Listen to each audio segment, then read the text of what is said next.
នាំឲ្យកន្លងចង់ព្រេបលំអ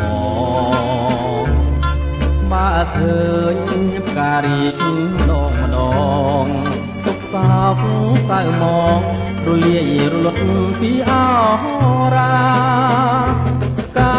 អើយគួសូចិត្តទុកសោករួមរឹកព្រោះក្តីស្នេហា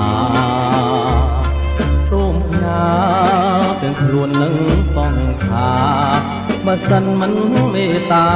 កន្លងលៀបការវិលទៅស្រុកវិញ